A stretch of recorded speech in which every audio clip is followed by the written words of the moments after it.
Good evening and salutations, my B&B fans. You know, if I was doing a show, I was doing a review of this episode, I would just simply sit there and say, this was stupid. And then I would sit there and say, have a good night, have a good day, and I'll see you in the next video. That would be the easy approach to this episode. And I've been meaning to do a review on this for a hot minute, but the gates have been taking up my time, and I've been loving it. And Hollyoaks has taught me that you can do an episode in about 20 minutes and not feel like you are listening to the same conversation over and over again. Taylor, you're an idiot. You are an obnoxious twit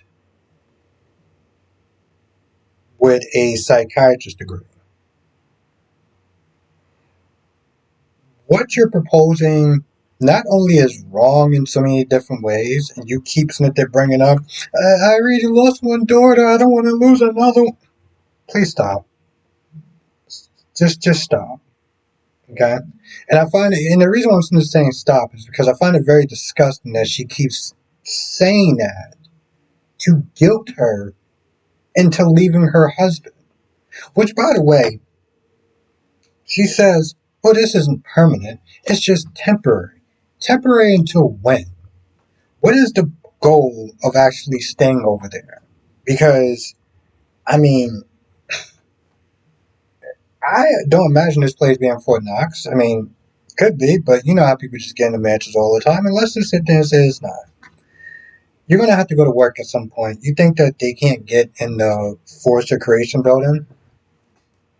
And even for some odd reason that they can, they heighten security, which was hilarious because I could have swore the last time, didn't she have security? Didn't she have a bunch of people? Um, didn't she have a bunch of people when Sugar came to attack Stephanie? Yeah, she was supposed to have an army there. Mm-hmm. But it's not permanent. It's only temporary. So, what is the goal of doing this temporary? Yes, they've said safety and everything. Okay, fine. Even if I was to go with that, what is this for? Because I have a little theory about what it's for. I think it's so this way you can punish Finn. You can sit there and teach him a lesson. Hey, listen, you leave that crazy ass nut job of a daughter alone. Otherwise, you won't sit there and see your wife and possibly your other daughter or son. I don't know if Hayes is a boy or a girl. I'm assuming he's a boy. But you're not going to see your other child.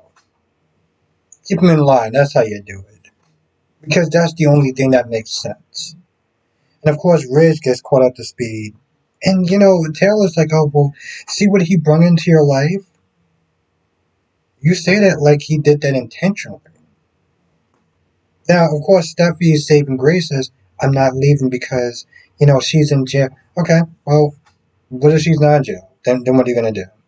You're going to leave him? You're going to be like, oh, I can't be with you anymore? What's going to happen with custody? Is the man's rights going to be respected? Or is it going to be like every other show where it's just like, one man's rights? What are you talking about?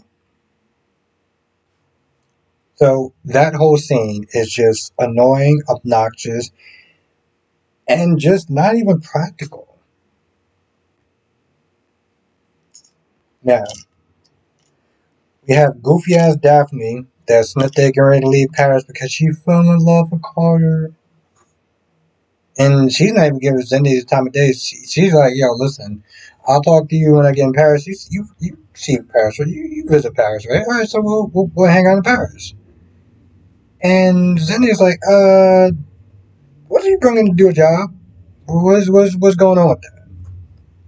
And we know because she fell in love with the mark or whatever. And of course, she left her necklace thing with her stench on it. Because let's be honest, Hope comes in and it's like she wants to sit there and play 20 questions. And Hope does what a parent would do when they want to sit there and see if their child is going to lie to them. Yeah, so we had to endure that for the first 15 minutes. So that was fun. Isn't Daphne just a remarkable woman? No man can resist. I'm sorry, I can't say that with a straight face, but she starts talking about Daphne, and eventually Carter's like, listen, I don't want to be like every other man. I want to sit there and be honest with you. I don't want to keep anything from you. So he says that Daphne kissed him. Hope is like, I know because I saw it. Yeah, see, I was like the little creepy girl that was just kind of hanging out in the back, with the door half open, just kind of peeking in and see what was going on. And then I went to sit there and test you, and you passed. Awesome. What is my prize? Yeah, because that's what it generally came down to. So Daphne is running away. She's going back to Paris. But yet I saw a bunch of pictures of her in the intro, which clearly does not mean anything because you see Phyllis. It may not show Phyllis' face, but it shows the jaw and hair and everything. Like, it's Phyllis. It's Phyllis. Um, so yeah, that happens, and oh yeah, I didn't get to the Finn and Luna part because I was just I don't know what the hell that was supposed to be. It was not entertaining. It was goofy. It was cringe. He goes to the list how he got to that point. And then he's all like, I could have helped you. I could have raised you. I could have taught you a better way. Yeah, there's a lot of times where you have two good parents and you still turn out like a nut job. But hell, if you want to sit there and play hindsight 2020, cool. She's on board with it. She's all crying and everything like that, being just like all sorts of extra. Like the over the top the sappiness was really annoying and kind of vomit inducing. But I get that she's been lacking her father, and she's always wanted a father, and dealing with her mom and not having her mom tell the truth has been a lot for her, and I get that. I get that. Okay, what's gonna happen now? You're gonna straighten up. You're not gonna do any more of your shenanigans. I guess you're gonna have to sit there and make good old Granny Sheila. Um, I guess Sheila has somebody else to sit there and obsess with. I don't know. This show is just don't get it twisted. Even if I don't review it, because time has been just so limited because of Beyond the Gates. I don't even want to sit there and say me watching um Hollyoaks because Hollyoaks is 20 minutes and like Hollyoaks is like one good ride home.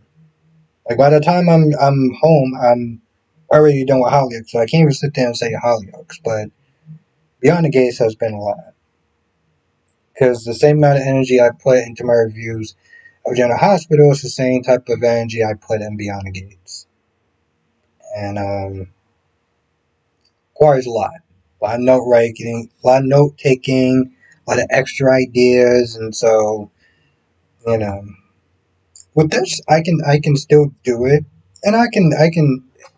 It's different because this show is a little more easier to review. The show is a little more easy to review.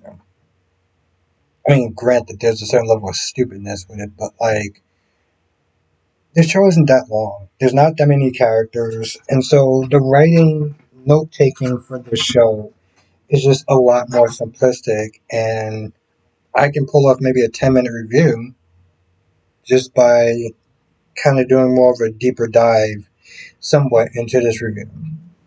If I just sit there and talk about it from front to back, I think this review maybe lasts 2 hours, 2 minutes, 2 hours, 2 minutes and 30 seconds. So even with that being said, it's the easiest one to review. But the point is, even if I don't always review it, I'm still watching it. still watching it when I get a chance, doing live streams on it. I was thinking about watching. I was thinking about reviewing Days because that was good. Y&R. I'll say this much for the people that watch Y&R. This scene, the scenes with Phyllis and Sharon being held captive, being kind of tortured by each other, that's torturing me at this point. That is torturing me. Oh my lord. Them going back and forth today, I was like, I felt like I needed a glass of wine after being done listening to that episode of those two going back and forth because it's torture. It's not just torture for them, it's torture for the audience. Anyway, that's pretty much all I gotta say. Um, I'll try to review it. I'm not gonna sit there and say I will, but even if I don't, I'll talk about it in my live streams. I always talk about all five of the soaps, including Hollyoaks, which would be six if you watch Hollyoaks, but all five of the American soap operas. So, B&B will be watched and it will be discussed. Anyway, I'll see you in the next video.